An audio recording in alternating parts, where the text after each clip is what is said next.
উঠতেছে, নড়াচড়া করতেছে। আমি সাহাবী রাসূল বাড়ির ছাদের মধ্যে থাকতে পারলাম না, বাড়ি থেকে নিচে নামলাম। দৌড়তে দৌড়তে ইমাম হোসেনের মাথা যে তলোয়ারটার উপরে রাখা হয়েছে সেই দিকে দৌড় দিলাম। গিয়ে দেখলাম ইমাম হোসেনের লম্বা বাস্তবে নড়াচড়া করতেছে। আমি সাহাবী ইমাম হোসেনের মুখ মুবারকে, ইমাম হোসেনের মুখে লোভের কাছে, ঠোঁটের কাছে যখন আমি নিজের কান লাগালাম, দেখতেছি, শুনতেছি, শ্রবণ করতেছি, কাটা মস্তক থেকে, কাটা মাথা থেকে যেন ইমাম হোসেন কুরআন কেটে দিয়েছেন কি জানি, নিজের জানকে বিলীন করে দিয়েছেন কি জানি, নিজের আজকে মুআজ্জাজ জামানে کرام দেহকে চূর্ণ বিচূর্ণ করেছেন কি করেননি? করেছেন। সেহেতু ইমাম হোসেন হচ্ছেন তিনি জীবিত। জোরে বলুন সুবহানাল্লাহ। শুধু ইমাম হোসেন একাই নয়, কারবালার প্রান্তরে ৭২ জন হুসাইনি সৈনিক জিনারাই কারবালার প্রান্তরে আজকে ইসলামের জন্য আল্লাহর পথে শহীদ হয়ে গেছে। ইনারা প্রত্যেকেই হচ্ছেন জীবিত। জোরে বলুন। শুধু কারবালার যুদ্ধ নয়, ইসলামের মধ্যে বহু যুদ্ধ সংঘটিত হয়েছে, যেমন বদরের যুদ্ধ, হুনাইনের যুদ্ধ, তাবুকের যুদ্ধ, উহুদের যুদ্ধ, খাইবারের যুদ্ধ। এইরকম করে যত যুদ্ধ ইসলামের জন্য আল্লাহর পথে আজকে মুসলমান সৈনিকগণ নিজের জানকে যুদ্ধ করতে করতে বিলীন করে দিয়েছেন। প্রতিটি যুদ্ধের, প্রতিটি আজকে জাঙ্গের মুসলমান সৈনিক যিনারাই আল্লাহর পথে নিহত হয়ে গেছে, ইনারা হচ্ছেন প্রত্যেকেই জীবিত। জোরে বলুন সুবহানাল্লাহ। তবে আজকে কারবালাকে স্মরণ করে মুআজ্জাজ প্রোগ্রাম করা হয়েছে, তাই আমি আপনাদেরকে বলতে চাই, ইমাম হোসেন জীবিত না মৃত? জোরে বলুন। জীবিত না মৃত? জীবিত। বাবাজি মিল্লাত ইসলামিয়া বিরাদার, ইমাম হোসেন কিভাবে জীবিত? এক নম্বর পয়েন্ট শুনুন বিরাদার, ইমাম হোসেন কিভাবে জীবিত? কারণ কুরআন বলতেছে বিরাদার, যিনারা আল্লাহর পথে শহীদ হয়ে যায়, যিনারা আল্লাহর পথে নিহত হয়ে যায়, তিনারা প্রত্যেককে জীবিত। আমার বাবাজি মিল্লাত ইসলামিয়া পৃথিবীর মধ্যে বিরাদার এখন চলছে বিরাদার, ইংরেজি হচ্ছে 2025 সাল। আপনাদেরকে যদি জিজ্ঞাসা করি ইংরেজি কত সাল চলতেছে, প্রত্যেককে জবাব দিবেন, উত্তর দিবেন, অ্যানসার দিবেন হুজুর এখন চলছে 2025। কিন্তু যদি জিজ্ঞাসা করি আরবি কত সাল চলতেছে, তো অনেকেই হয়তো বলতে পারবেন না। তবে আরবি কত সাল চলতেছে? এখন চলছে 1447 হিজরি। যেমন ইংরেজি চলছে 2025, তেমন আরবি চলতেছে বিরাদার 1447 হিজরি। বাবাজি 61 হিজরিতে এখন চলছে 1400 বিরাদার 47। কিন্তু কারবালার যুদ্ধ হয়েছে 61 হিজরিতে। এবার 1447 থেকে 61 মাইনাস করবেন, দেখবেন কত দাঁড়াবে। তত বছর হলো কারবালার যুদ্ধ হওয়া 61 হিজরিতে। এটা মনে করবেন ব্রাদার, এটা মাইন্ডে রেখে দিবেন। 61 হিজরিতে কারবালার প্রান্তরে বাবাজি ইমাম হোসেন শহীদ হয়েছেন। জানেন বাবাজি পৃথিবীর মধ্যেতে ইমাম হোসেনকে শহীদ করানোর পর ইমাম হোসেনের মস্তকটা, ইমাম হোসেনের মাথাটা, ইমাম হোসেনের ব্রাদার সার মুবারকটা তিনার দেহ থেকে, শরীর থেকে ব্রাদার, তিনার বডি থেকে আলাদা করে দেওয়া হয় ব্রাদার। তিনার শরীর থেকে, তিনার দেহ থেকে ভিন্ন করে দেওয়া হয়, ছিন্ন করে দেওয়া হয়, আলাদাভাবে করে দেওয়া হয়। শুধু ইমাম হোসেন নয় বাবাজি, পৃথিবীর মধ্যেতে কারবালার প্রান্তরে যত 72 জন হুসাইনি প্রেমিক কারবালার প্রান্তরে শহীদ হয়েছিলেন, প্রত্যেকের মাথা মুবারককে শরীর থেকে আলাদাভাবে কেটে নেওয়া হয়েছিল, আলাদাভাবে ব্রাদার কেটে নেওয়া হয়েছিল, ভিন্নভাবে কেটে নেওয়া হয়েছিল। এ বাবাজি ইয়াজিদের সেনাবাহিনীরা, ইয়াজিদি দলবাসীরা ইমাম হোসেনের মাথা মুবারক সহ আরো 71 জন হুসাইনি প্রেমিকদের মাথাকে বাবাজি আজকে তলোয়ার ছুরির নখের মধ্যে বেরাদার এইরকম করে ঝুলাতে ঝুলাতে কোথায় নিয়ে যায়? ইয়াজিদ বিরাদার মিল্লাত ইসলামিয়া, ইয়াজিদের সৈন্যবাহিনী, ইয়াজিদের সেনাবাহিনীরা 10ই মুহররম 61 হিজরিতে কারবালার প্রান্তরে ইমাম হোসেনের সৈনিকদেরকে শহীদ করানোর পর তিনাদের মাথা মুবারককে কেটে আজকে বাবাজি কুফা থেকে রওনা হন। আপনারা জানেন বাবাজি ইমাম হোসেনের ফ্যামিলিতে যত মহিলা ছিল প্রত্যেকটি মহিলাকে গ্রেফতার করে নেওয়া হয়েছিল। প্রত্যেকটা মহিলাদেরকে আজকে দণ্ড করে নেওয়া হয়েছিল, গ্রেফতার করে নেওয়া হয়েছিল, বন্দী করে নেওয়া হয়েছিল।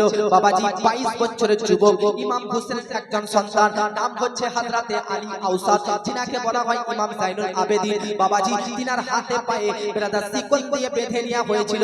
ওগো বাবাজি, ইমাম হোসেনের সৈনিকদের মধ্যেতে যিনারা শহীদ হয়ে গেছেন তিনাদের মাথাকে ছুরির নখে এরকম ভাবে ঝুলাতে ঝুলাতে আর ইমাম হোসেনের বাড়ির মহিলাদেরকে ব্রাদার গ্রেফতার করে বন্দী করে আর ইমাম হোসেনের পুত্র ইমাম জাইনুল আবেদিনকে ব্রাদার শিকলে বেঁধে ব্রাদার নিয়ে যাচ্ছে কুফার দিকে। বাবাজি কোন কুফা?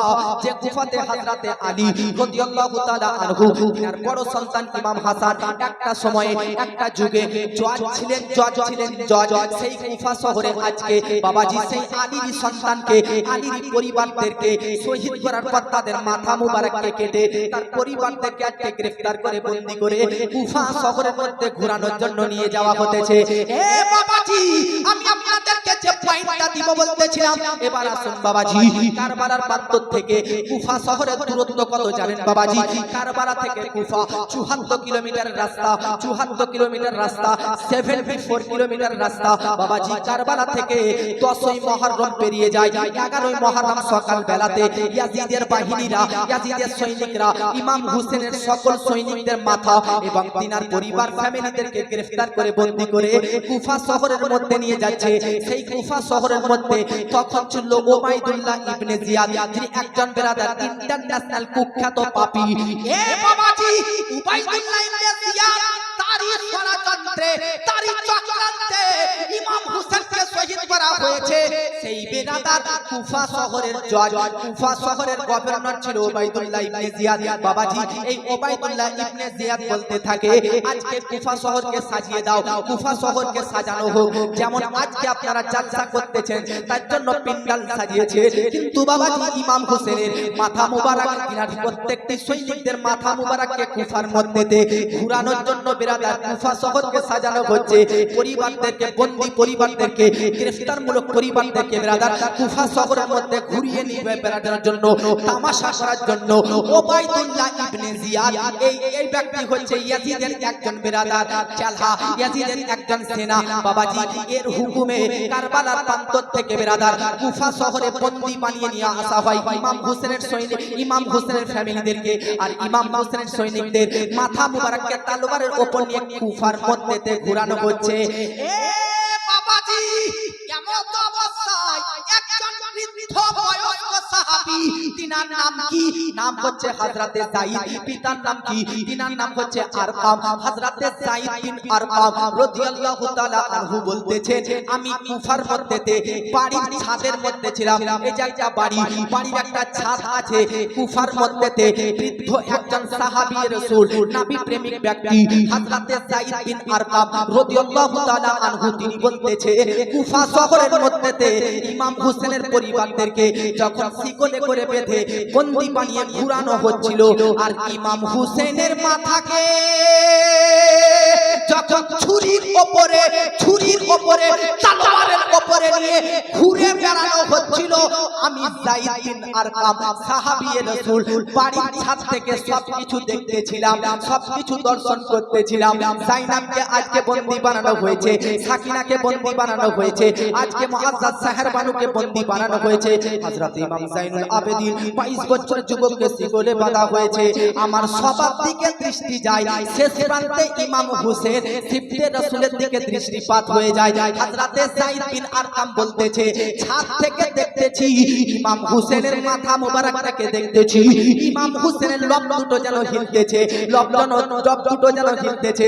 বাবাজি একটা কথা বলেন তো, কারো শরীর থেকে মাথাটা যদি দুই ভাগ করে দেওয়া হয়, কারো শরীর থেকে মাথাটা যদি কেটে আলাদা করে দেওয়া হয়, মাথা থেকে মাথাটা যদি, মস্তকটা যদি, ঘাড়টা যদি আলাদা করে দেওয়া হয়, বলুন ব্রাদার লব দুটো কি হিলবে, জিভা কি হিলবে, কথা কি বলতে পারবে? কিন্তু বাবাজি এটা সাধারণ কোনো ব্যক্তি নয়, ইনি হচ্ছে ইমাম হোসেন, যিনার দেহ মুবারক কারবালাতে আর মাথা মুবারক কুফা শহরের মধ্যে ঘোরানো হচ্ছে।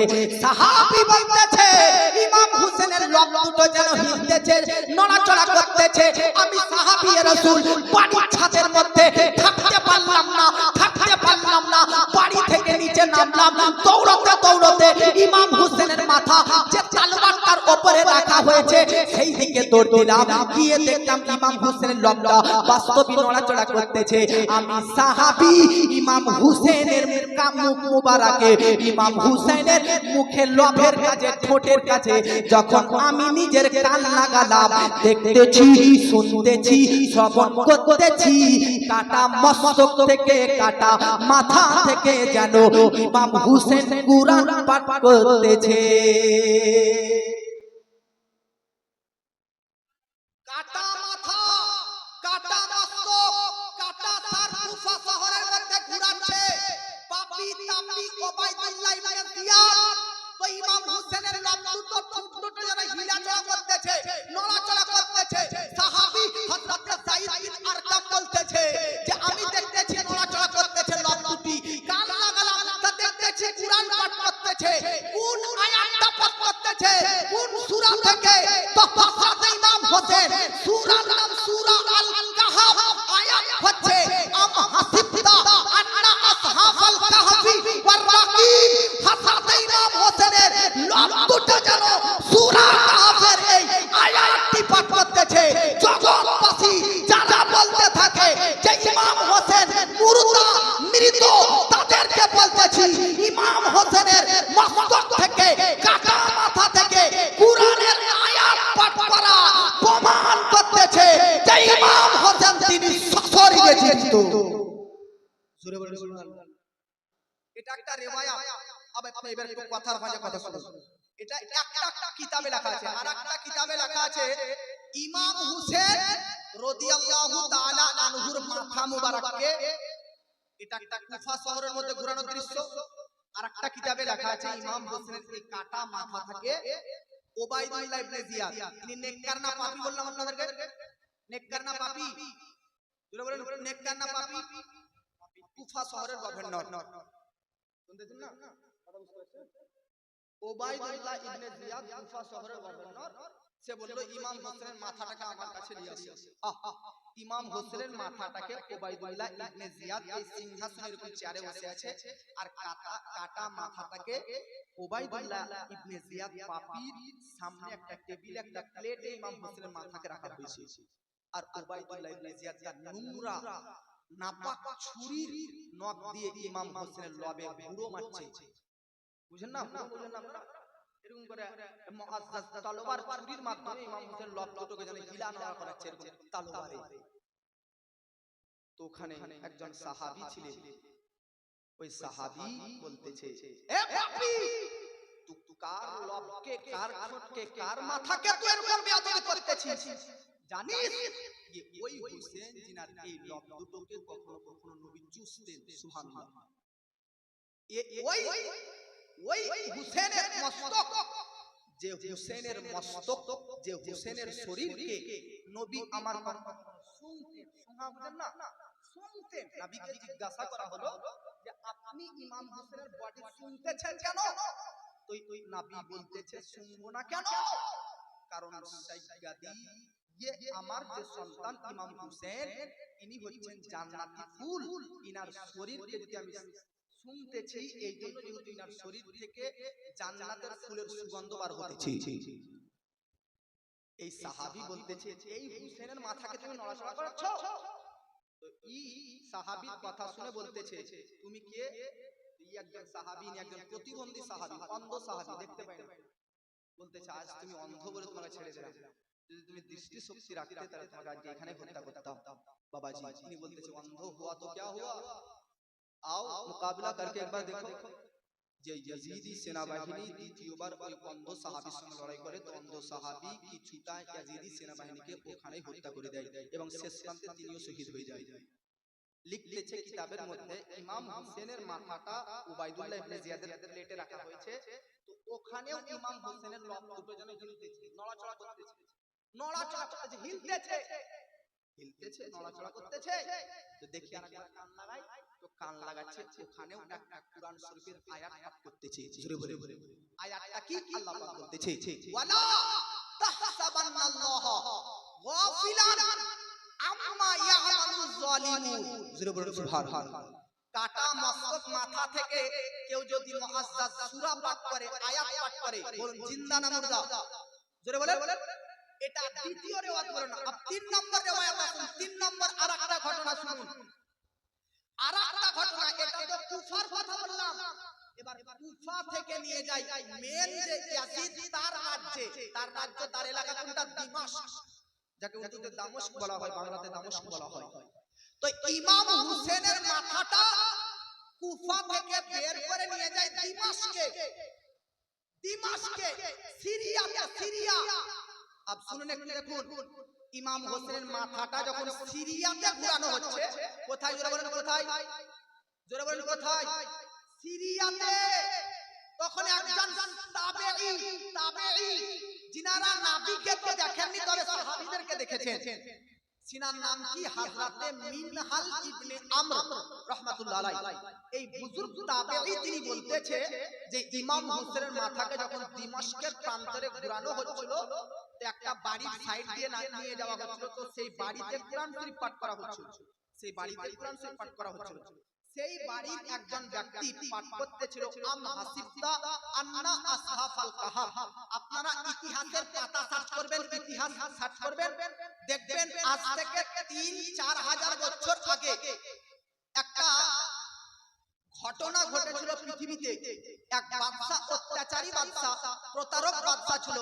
ওই বাদশা কোনো আল্লাহওয়ালা ব্যক্তিকে পছন্দ করত না, কোনো আল্লাহওয়ালা ব্যক্তিকে মুআজ্জাজ সামাইনে کرام একসেপ্ট করত না, কোনো আল্লাহওয়ালা ব্যক্তিকে সে দেখতে পারত না। কিন্তু সেই যুগে তার এলাকাতে ৯ থেকে ১০ জন ব্যক্তি এত আল্লাহওয়ালা ব্যক্তি ছিলেন যে এমন আল্লাহওয়ালা, আল্লাহ প্রেমিক, যে বাদশার ভয়ে, জানের ভয়ে কিন্তু সে মুআজ্জাজ সামাইনে کرام বাদশার কথায় আল্লাহকে ত্যাগ করেননি, বরং বাদশার রাজ্য থেকে বেরিয়ে যায়। বাদশার সেনাবাহিনী মিলে ওই ৯ থেকে ১০ জন আল্লাহ প্রেমিক থেকে তাড়া করতে থাকে। এরা সবাই দৌড়তে গিয়ে একটা গুহায় বাস করতে থাকে। সেই গুহাতে বাস করে আল্লাহর তরফ থেকে গুহার দরজাতে একটা দরজা সেটিং করে দেয়। তারা কিন্তু ঘুমিয়ে যায়। একটু পর যখন ঘুম থেকে উঠে তারা বলতে থাকে, কতক্ষণ ঘুমালাম? তো আল্লাহর কুরআন বলতেছে তারা ওই গুহার মধ্যে ৩০৯ বছর ঘুমিয়ে গেছে। জোরে বলুন সুবহানাল্লাহ। কত বছর ঘুমিয়েছে? ৩০৯ বছর। তাদেরকে বলা হয় আসহাফে কাহাফ। কাহাফ শব্দের অর্থ গুহা, গুহাবাসী। তাদের সঙ্গে একটা কুকুরও ছিল, কুকুরটা জান্নাতি, তার নাম মুফাসসিরিনে কেরাম বলতেছে কিতলিব, আর কোরআনের ভাষায় বলতেছে রাকিব। এই কুকুরটাও জান্নাতে যাবে। পৃথিবীর মধ্যে কোনো কুকুর জান্নাতে যাবে না, কোনো পশু জান্নাতে যাবে না, গরু হোক, ছাগল হোক, সাপ হোক, ব্যাঙ হোক, একমাত্র মানুষ ছাড়া দুনিয়াতে যা কিছু দেখছেন কিচ্ছু জান্নাতে যাবে না। হাসরের ময়দানে সবাইকে তোলা হবে। আপনি যতটা গরু পুষেছেন, আপনি যতটা ছাগল পোষণ করেছেন, আপনার ফ্যামিলি পরিবারে যতটা জীবজন্তু পশু পক্ষী দেখেছেন, সবগুলো হাসরের প্রান্তরে জমা হবে। তারপর বিচার হবে। বিচারের পর আল্লাহ পাক বলবে, মানুষ আর জিন এই দুটোই জাতি জান্নাতে যাবে, না হলে জাহান্নামে যাবে। মানুষ আর জিন ছাড়া যত মাখলুকাত আছে, যত সৃষ্টি আছে, সাপ হোক, ব্যাঙ হোক, গরু হোক, ছাগল হোক, গরু হোক, ঘোড়া হোক, উট হোক, যত হোক, সবাইকে আল্লাহ বলবে মাটি হয়ে যাও, মাটি হয়ে যাও, সব মাটি হয়ে যাবে। দুনিয়ার মধ্যে কোন পশু জান্নাতে যাবে না, কিন্তু কিছু পশু জান্নাতে যাবে। কিছু পশু কেন? তাদের কানেকশন, তাদের যোগাযোগ, তাদের কন্টাক্ট নবীগণদের সঙ্গে থাকার কারণে, ওলিগণদের থাকার কারণে। আজকে একটা কুকুর যে ওই আসহাফে কাহাফ গুহাবাসীদের সঙ্গে বিরাজ করেছিল, তার জন্য সেই কুকুরটি জান্নাতে যাবে। জগৎবাসী তো একটা কুকুর যদি আল্লাহওয়ালাদের সঙ্গে সম্পর্ক রাখার কারণে, কন্টাক্ট রাখার কারণে, যোগাযোগ করার কারণে, লিংক রাখার কারণে যদি জান্নাতে যায়, তো গোবিন্দগঞ্জ গ্রামবাসীকে বলতে চাই, ইমাম হোসেনের সঙ্গে মৃত্যু পর্যন্ত কন্টাক্ট রাখুন, যোগাযোগ রাখুন। কেন? কারণ কুকুর যদি আল্লাহওয়ালার সঙ্গে যোগাযোগ রেখে জান্নাতে যায়, তো আমরা তো আশরাফুল মাখলুকাত মুসলমান হুসেনের সঙ্গে কানেকশন রাখলে অবশ্যই জান্নাতে চলে যাবে। জোরে বলুন সুবহানাল্লাহ। বারবার স্টেজে উঠে বলা। তো বাবাজি, মিল্লাত ইসলামিয়া আমি বলতেছিলাম আসহাফে কাহাফের ঘটনা। তো কুরআনের এই আসহাফে কাহাফের ঘটনাটাকে নিয়ে দিমাশকের প্রান্তরে একজন ব্যক্তি কুরআনের আয়াত পাঠ করতেছে আর ইমাম হোসেনের মাথাটা যাচ্ছে। ইমাম হোসেন কুরআনের এই আসহাফে কাহাফটা নিজের কান দিয়ে শুনে নেয় কাটা মস্তক থেকে, উত্তর দেয়, এ কুরআন পাঠক, আসহাফের কাহাফ নিয়ে ঘটনা পড়তেছো? আজাবু মিন আসহাফিল কাহফি হামলি ওয়া কাতলি। জোরে বলুন সুবহানাল্লাহ। শুনো, আসহাফে কাহাফের চাইতেও আমার ঘটনা হচ্ছে বেশি যন্ত্রণাদায়ক, বেশি আশ্চর্যজনক। আরে আসহাফে কাহাফ একটা গুহাতে একটা বাদশার অত্যাচার সহ্য না করতে পেরে 309 বছর ঘুমিয়েছে। এটা যতটা আশ্চর্যজনক নয়, ততটা আমি হুসেনের আজকের কেসটা ঘটনাটা আশ্চর্যজনক। কেন? কারণ আসহাফে কাহাফরা আজকে বাদশার অত্যাচারে চলে এসেছিল, কিন্তু আমি হুসেনকে মদিনা থেকে মক্কা, মক্কা থেকে কুফা, কুফা থেকে কারবালা পর্যন্ত ধোঁকা দিয়ে ডেকে এনে আমাকে শহীদ করা হয়েছে। আসহাফে কাহাফ তো নিজে থেকে গিয়েছিল, আর আমাকে আজকে ইয়াজিদি বাহিনী আজকে ধোঁকা দিয়ে ডেকে এনেছিল। আমি যুদ্ধ করার জন্য আসিনি, আমি লড়াই করার জন্য আসিনি। মানুষ যুদ্ধ করতে গেলে কি কেউ তার ফ্যামিলিকে, স্ত্রীদেরকে নিয়ে যায়, বাচ্চা ছেলেদেরকে নিয়ে যায়? যায় না। মানুষ যদি যুদ্ধ করতে যায় আজকে বড় বড় মুআজ্জাজ শক্তিশালী বড় বড় পাহেলওয়ানদেরকে নিয়ে যায়, কিন্তু হুসেনের হিস্ট্রি সোর্স করুন। ইমাম হোসেন মদিনা থেকে যখন কারবালার জন্য বেরিয়ে যায়, তখন তিনার স্ত্রী ছিল, তিনার ভাই ছিল, তিনার ছোট মেয়ে ছিল, ছোট বাচ্চা ছিল, এদেরকে নিয়ে এসেছে। তো ইমাম হোসেন বলতেছে, এই কুরআনের পাঠক আসহাফে কাহাফের চাইতে আমি হুসেনের কতটা সব চাইতে আশ্চর্যজনক। কেন? কারণ আমার উপর 3 দিন পানি বন্ধ করা হয়েছিল। আমি হুসেন আমার ফ্যামিলির পরিবারের মহিলাদেরকে আজকে শিকল দিয়ে বাঁধানো হয়েছে, আজকে বন্দী বানানো হয়েছে, থানা নেওয়া হয়েছে। আমি আপনাদেরকে বলতে চাই, বলুন বেরাদার, একটা মানুষ যখন আমি জীবিত বলে কথা বলতে পারছি, কিন্তু আমার মাথাটা যদি ওখানে কেটে পড়ে থাকতো কথা তো বলতে পারতাম না। কেন? কারণ আমি তখন মরে থাকতাম, মুর্দা থাকতাম। এই জন্য আমার জন্য যে ভাবনাটা আপনারা রাখতেছেন, ইমাম হোসেনের জন্য রাখেন না বাবাজি। কারণ ইমাম হোসেনের মাথাটা দিমাশকের প্রান্তরে, আর শরীর দেহটা আজকে বডিটা কারবালার প্রান্তরে। তবুও ইমাম হোসেনের কাটা মাথা থেকে জীবিত মানুষের মতন আজকে কুরআনের পাঠ করা আয়াত ওর সঙ্গে কথাবার্তা বলতেছি। জোরে বলে, কুরআন যে বলেছে যে আল্লাহর পথে যারা শহীদ হয়ে যাবে তারা জীবিত, এটা প্রমাণ হলো কি হলো না? প্রমাণ হলো। জোরে বলেন, হলো কি হলো না? তিনটা ঘটনা বললাম আপনাদেরকে, তিনটা রিওয়ায়াত বর্ণনা করলাম। আপ নেক্সট পয়েন্ট আসুন, নাম্বার 2, আল্লাহর পথে যিনারা শহীদ হয়ে যাবে যিনারা জীবিত। ভাই, জীবন কার নাম? বাবার নাম আপনারা শুনেন। আর মরণ কার নাম? জীবিত কাকে বলে আর মৃত কাকে বলে? তো আপনাদেরকে যদি জিজ্ঞাসা করি হুজুর বা ভাইজান, জীবন কার নাম বলেন তো? তো আপনার ভাই, নিঃশ্বাসের নাম জীবন, অক্সিজেন নেওয়ার নাম জীবন। মানে নিঃশ্বাস চলতেছে, অক্সিজেন চলতেছে, কার্বন ডাই অক্সাইড বার হচ্ছে, এর মানে হচ্ছে জীবন, জীবিত নাকি? কিন্তু যদি অক্সিজেন বন্ধ হয়ে যায়, নিঃশ্বাস বন্ধ হয়ে যায়, কার্বন ডাই অক্সাইড বার করা বন্ধ হয়ে যায়, চোখ বন্ধ হয়ে যায়, কর্ণ শক্তি বন্ধ হয়ে যায়, আজকে মুআজ্জাজ সামাইনে কেরাম শরীরের প্রত্যেকটি অঙ্গ প্রত্যঙ্গ হচ্ছে নড়াচড়া করা বন্ধ হয়ে যায়। তো এবার আপনারা কি বলবেন বলেন তো? মৃত বলবেন কি বলবেন না? মৃত বলবেন কি বলবেন না? ভাই, আপনারা ধ্যান দিচ্ছেন তো? জীবন জীবিত কাকে বলা হয়? যার শরীরে নিঃশ্বাস চলে, নিঃশ্বাস চলাচল করে, তাকেই জীবিত বলা হয়। আর মৃত কাকে বলা হয়? যার শরীরে নিঃশ্বাস চলাচল করে না, অক্সিজেন বন্ধ হয়ে যায়, তাকেই মৃত। এটা আপনারা আমরা মনে করি, কিন্তু কুরআন বলতেছে না না না না না, এর নাম জীবন নয়। নিঃশ্বাস চলতেছে এর মানে যে জীবিত তাও নয়, আবার নিঃশ্বাস বন্ধ হয়ে গেছে এর মানে যে মৃত এটাও নয়। তো আল্লাহকে জিজ্ঞাসা করেন, আল্লাহ তাহলে জীবিত কাকে বলতেছো তুমি? তোমার নজরে মৃতকে আর জীবিতকে? তো আল্লাহ পাক বলতেছে, আমার কালাম পাঠ কর, কুরআন পাঠ কর, বুঝে যাবি। আসুন কুরআনের মধ্যে পাঠ করি। আল্লাহ পাক বলতেছে, আচ্ছা পৃথিবীর মধ্যে নবীদেরকে কেন প্রেরণ করা হয়েছে? কুরআনের মধ্যে সাত জায়গাতে লিপিবদ্ধ রয়েছে। একটা আয়াত শুনুন, আল্লাহ পাক বলতেছে, বাবাজি ইয়াতলু আলাইহিম আয়াতিকা ওয়া ইউআল্লিমুহুমুল কিতাবা ওয়াল হিকমা ওয়া ইউযাক্কিহিম। বাবাজি, পৃথিবীর মধ্যে নবীদেরকে কেন প্রেরণ করা হয়েছে? মানব জাতির হেদায়েতের জন্য, কুরআনের আয়াত পরিবেশন করার জন্য, কুরআনের আয়াত পাঠ করিয়ে দেওয়ার জন্য। আজকে আজকে শরীয়তের বিধিবিধান প্রচার করার জন্য, আল্লাহর একত্ববাদের ডঙ্কা পৃথিবীতে বাজানোর জন্য আল্লাহ পাক নবীগণদেরকে পথ প্রদর্শক করে পৃথিবীর মধ্যে প্রেরণ করেছেন। বাবাজি এবার একটা কথা বলুন তো, পৃথিবীর মধ্যে হেদায়েত আল্লাহর কাছ থেকে নিয়ে এসেছেন কে? তো উত্তর আসবে নবীগণ। আল্লাহর কাছ থেকে বার্তা নিয়ে এসেছেন কে? নবীগণ। আল্লাহর মেসেজ বান্দাদের কাছ পর্যন্ত পৌঁছে দিয়েছেন কে? নবীগণ। আল্লাহর কাছ থেকে আজকে জান্নাতের বর্ণনা শুনেছেন কার কাছ থেকে? তো উত্তর আসবে নবীগণ। বাবাজি জাহান্নামের ভয়ঙ্কর ঘটনা শুনেছেন কার কাছ থেকে? নবীগণদের কাছ থেকে। বাবাজি জিজ্ঞাসা যদি করা হয় ঈমান নিলেন কার কাছ থেকে? নবীর কাছ থেকে। আল্লাহকে চিনলেন কার কাছ থেকে? জোরে বলুন, নবীর কাছ থেকে। জোরে বলুন। তাহলে হেদায়েত, ঈমান, ইসলাম, কুরআন, শরিয়াত এগুলো পেয়েছি কার কাছ থেকে বলেন তো? ভাই কার কাছ থেকে? নবী শব্দটা বলতে কষ্ট হচ্ছে আমাদের। পেছন দিক থেকে বলেন, ঈমান, হেদায়েত, ইসলাম, কুরআন, শরিয়াত সব কিছু পেয়েছি কার কাছ থেকে? জোরে বলেন, কার কাছ থেকে? এই যে মাইক वाला, বক্স वाला, হন্ডা वाला, এর কাছ থেকে যে আপনারা বক্স হন্ডা নিয়েছেন, পয়সা লিবে কি লিবে না?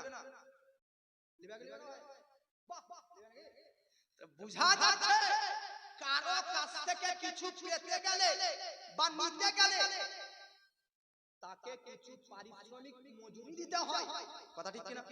আমি বক্তব্য রাখতে এসেছি, আমিও তো ফ্রি তো নয়, আমি তো কিছু মজুরি পারিশ্রমিক দেব।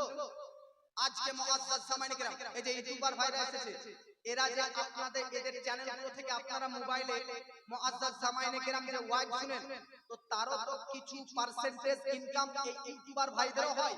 এর অর্থ হচ্ছে আপনারা মোবাইলে ওয়াইজ শুনতেছেন আমার, তো এই ওয়াইজ শোনার পরিবর্তে আপনার যে নেট ব্যবহার হচ্ছে তার থেকে কিছুটা যে চ্যানেলের মালিক তাকে ওই ইউটিউবারের কোম্পানি দিয়ে দেয়। বুঝা যাচ্ছে মুআজ্জাজ এই প্যান্ডেল वाला যারা প্যান্ডেল দিয়েছে সেও কিন্তু টাকা নেবে, বক্স वाला বক্স দিয়েছে সেও টাকা নেবে, বক্তব্য রাখতেছি এও আমিও কিন্তু টাকা নেব। বাবাজি আজকে আপনারা চাষ করেন, জমিতে চাষ করেন, ধানের চাষ, গমের চাষ, বিভিন্ন আজকে যাবতীয় শাকসবজির চাষ করেন, তো যারা চাষী ব্যক্তি তারা যদি অন্য কোনো ব্যক্তির জমিতে মুনিশ হিসাবে যায়, কর্মচারী হিসাবে যায়, তবু একটা মজুরি পারিশ্রমিক নেবে। আমি বলতে চাই আপনাদেরকে, দুনিয়াতে চাষ করার জন্য বহু কিছু কীটনাশক, বহু বিষ, কিন্তু বহু সার সাহা দোকান থেকে ক্রয় করতে আসে, ফ্রিতে দেয় না, পয়সা দেয়। আমি আপনাদেরকে বলতে চাই, জমিকে আজকে মুআজ্জাজ সামাইনে কিরাম খনন করার জন্য কোদালের প্রয়োজন হয়, ট্রাক্টরের প্রয়োজন হয়, ট্রাক্টরওয়ালা, ট্রাক্টরের মালিক ফ্রিতে করে দেয় না, তার একটা পারিশ্রমিক নেয়, তার একটা মজুরি নেয়। আপনাদেরকে আমি একটা কথা বলতে চাই, মাইক ওয়ালার কাছ থেকে মাইক নিতে হলে সে টাকা চাইবে, হুন্ডা ওয়ালার কাছ থেকে হুন্ডা নিতে গেলে সে টাকা নিবে, আজকে পিন্ডাল ওয়ালার কাছ থেকে পিন্ডাল ভাড়া নিলে সে টাকা নিবে, আজকে কর্মচারীর কাছ থেকে কর্ম নিতে গেলে সে টাকা নিবে। ইয়া রাসূলুল্লাহ, ইয়া হাবিবাল্লাহ, আপনার কাছ থেকে আমরা মুসলমান ঈমান পেলাম, হেদায়েত নিলাম, ইসলাম নিলাম, কুরআন পেলাম, শরীয়ত পেলাম, আল্লাহকে চিনলাম, জান্নাতের ব্যাপারে শুনলাম, জাহান্নামের ব্যাপারে শুনলাম, লৌহ কালাম আরশ কুরসি সব কিছুর ব্যাপারে জানলাম, শুনলাম, মানলাম। ইয়া রাসূলুল্লাহ বলেন, আপনি আমাদেরকে কুরআন দিলেন, ইসলাম দিলেন, ঈমান দিলেন, হেদায়েত দিলেন, সব কিছুই দিলেন, কি চান? পয়সা চান, টাকা চান, জমি চান, জায়গা চান, ব্যাংক চান, ব্যালেন্স চান, পয়সা চান, কি চান? আল্লাহ পাক বলতেছে, আপনি নবী বলে দিন জগৎবাসীদেরকে যে তোমাদেরকে কুরআন দিয়েছি, তোমাদেরকে হাদিস দিয়েছি, তোমাদেরকে শরীয়ত দিয়েছি, তোমাদেরকে ইসলাম দিয়েছি, তোমাদেরকে হিদায়াত দিয়েছি, তোমাদেরকে ঈমান দিয়েছি। আল্লাহ পাক বলতেছে, কুল কুল, নবী আপনি বলুন, কুল লা আসআলুকুম আলাইহি আজরান ইল্লাল মাওয়াদ্দাতা ফিল কুরবা। হে নবী জগৎবাসীকে বলে দিন, জগৎবাসী তোমাদেরকে কুরআন, ইসলাম, হেদায়েত, ঈমান দিয়েছি, এর পরিবর্তে না টাকা চাই, না জমি চাই, না জায়গা চাই, না অর্থ চাই, না ব্যাংক চাই, না ব্যালেন্স চাই, শুধু একটা জিনিস চাই, শুধু অনলি ফর একটা, সেটা কি? আল্লাহ পাক বলতেছে, নবী উম্মতদেরকে বলে দেন, উম্মতরা যেন আপনি নবীর বংশধর আহলে বায়াতদেরকে ভালোবাসে। জোরে বলেন, এত কিছু আল্লাহ আমাদেরকে দিয়েছে, সব কিছু যা কিছু। আচ্ছা বলুন তো, আজকে এই যে মাইক वाला এত উন্নতি করতে পেরেছে, তো মাইক वाला আপনি মানেন কি মানেন না যেগুলো আল্লাহ দিয়েছে?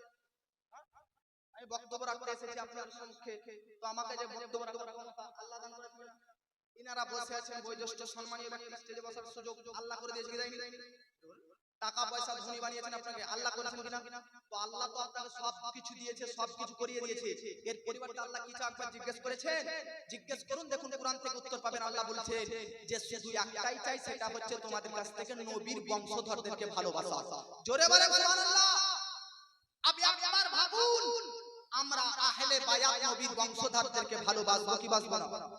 জোরে বলেন, এই জোরে বলেন।